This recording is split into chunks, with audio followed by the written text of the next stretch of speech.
Hey guys, aReNGee here, and I'm back for the first time in a very long while with a new deck tech video. This deck is a unique one that I came up with more or less over the weekend, so I haven't put too much time in it, and the real list is still very rough, but I wanted to get it out there and, let people check it out, see what they thought, and then, maybe they find a way to take it into the mainstream. I apologize for any background noise that you may hear. I'm not recording in my usual environment and on a new setup, new laptop, new technology, whole thing. So we'll do the best to make do and get this out as soon as possible so that you guys can get your hands on this deck and make it great. So starting out, how did I come to where we are now with this, shall we call it, interesting deck list that we see in front of us here? Well, basically, I wanted to make the best Furnace Mage list that I possibly could, and I ended up here instead. As people may feel, there's a lot of decks running around in Constructed right now that rely on the card Xenon Obelisk, both the Shimmer Pack decks and some of the Combray decks that are out there. Usually big Combray and Voto Combo don't play it, and they just sort of go over the top. But there's aggro Combray list, there's mid-range Combray list. There's a lot of Obelisk out there right now.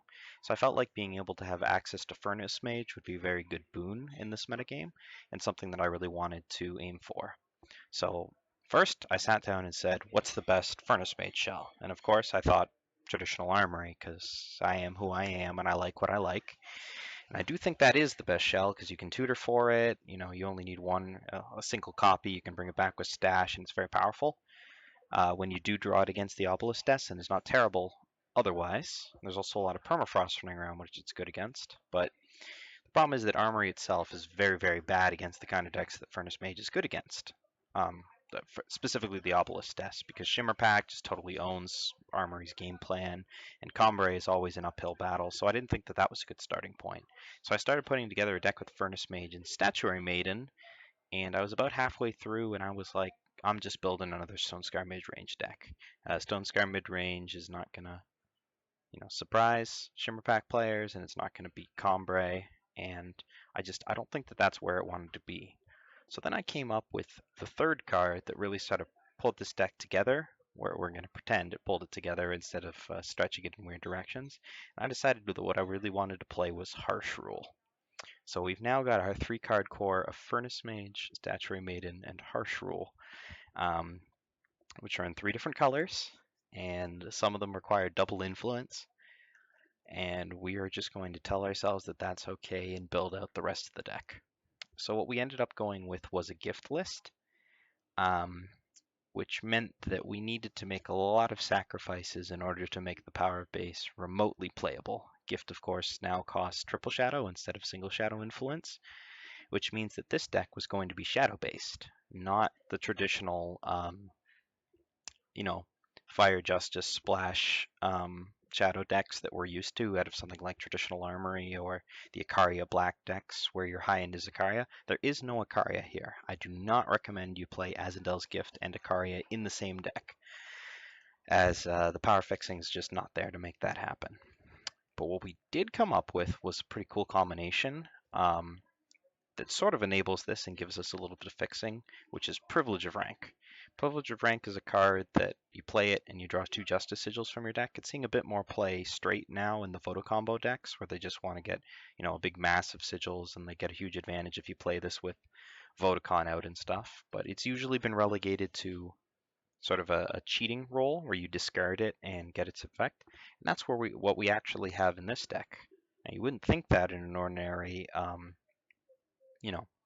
Fire Justice deck that it has any of that sort of thing. But the new-ish card, Quarry, draws 1 card from the top of your deck and it discards the other. So if you're ever in an opportunity where you have a Quarry and you find a Privilege of Rank, you can just discard it and it'll cast itself and get you 2 Justice Sigils to give you even more advantage out of Quarry. So that's a really cool interaction that I wanted to include in this deck. To sort of give you access to all those Justice Sigils to build you up towards your 7 and 8 power, since we have a lot of high drops, and just to see how it would work out. Obviously, that's only going to work in a 3-color deck, and this is already a 3-color deck with heavy power requirements, so I thought this would be a great place for it. I've tried to keep myself in base Argenport, which is kind of weird since you don't have any Argenport dual cards. But basically what that means is that I'm just trying to splash fire, except for Furnace Mage, which happens to be double fire. I've decided that that's okay, and we're just going to grit our teeth and bear it, as Furnace Mage is a situational card anyways, and you don't really need to play it on curve.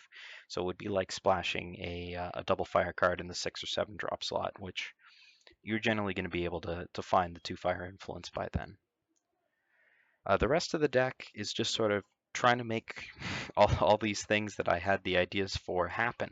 You know, you've got the Azindel's Gift, you've got Enforcers and Bailiffs to secure your early game, Instigators. I've got a very weird mix of removal right now with a Vanquish, an Annihilate, a Suffocate to go alongside 4 Deathstrikes, because you want a bit of early game removal, but you've also got the 4 Deathstrikes, so you can't load up too much on it. And you've got 4 copies of Harsh Rule too. I wanted a bit more spread removal against both the aggressive decks and the Shimmer Pack list, since Copperhall Bailiff stalls, but it doesn't actually remove. And rather than playing something like Plague, I just doubled up with Stray into Shadow. Stray into Shadow does kill your Maidens, but it works well with them because it kills the other units, and it helps give us a bit more defense against recursion. You do have 6 Wraths, and that's kind of awkward, but I think that it's the best choice for the anti-token swarm slot. Once you've already got the 4 harsh rules, I don't think Plague is a very good card. I think Copperhall Bailiff, since it comes with a body and pops Aegis and does all that other nice stuff, is better in the Plague slot.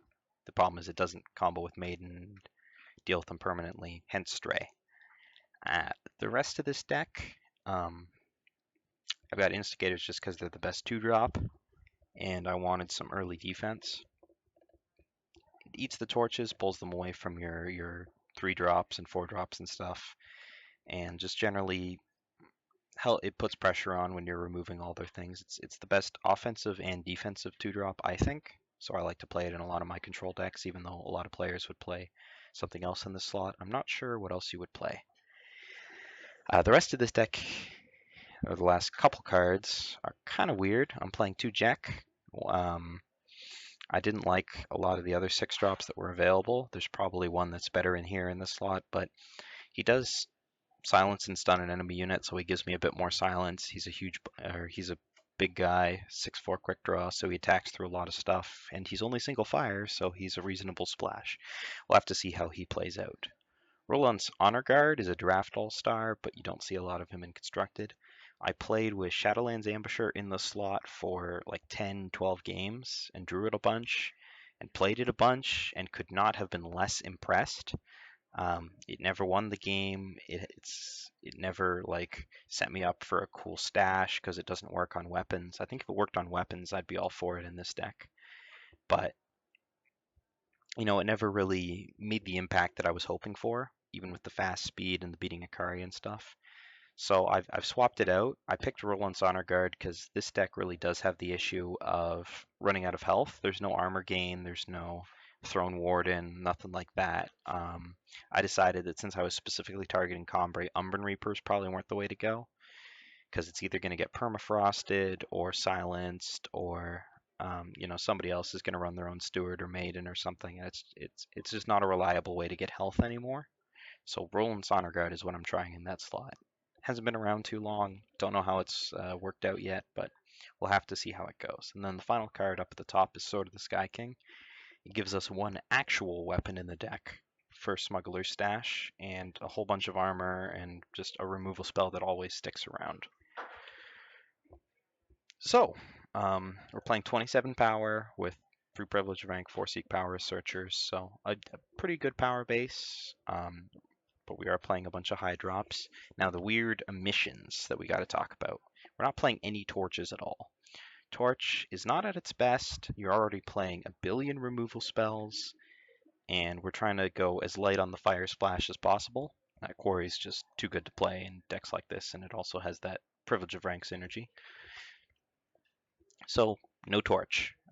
We're leaving it on the sidelines. We'll see if that ends up being a bad idea and it ends up coming back in, but that's where we are at the moment, and no other weapons because we don't have any any weapon buffs, and the only one that you really play is Runehammer, and the 4-drop slot is already super crammed. Because stuff like Sword of Icaria and Daisho without any Warcry triggers or other buffs are just, they're not that good a card. So, final emission of cards that I love and would love to play is Inspire, but honestly, you do not have space for a card like Inspire in this deck, as you're already crammed for space as it is with all your situational cards and fixing and draw and removal, and I just at some point you need to play cards that do things and win you the game. This is a very rough list, but we're gonna take it through a couple. Taking it through a couple games already, but we're gonna take it through a couple recorded, and we'll see how it does, and we'll let you guys decide if I'm on the right path and this is a real thing that you can do, or if this is just a pipe dream.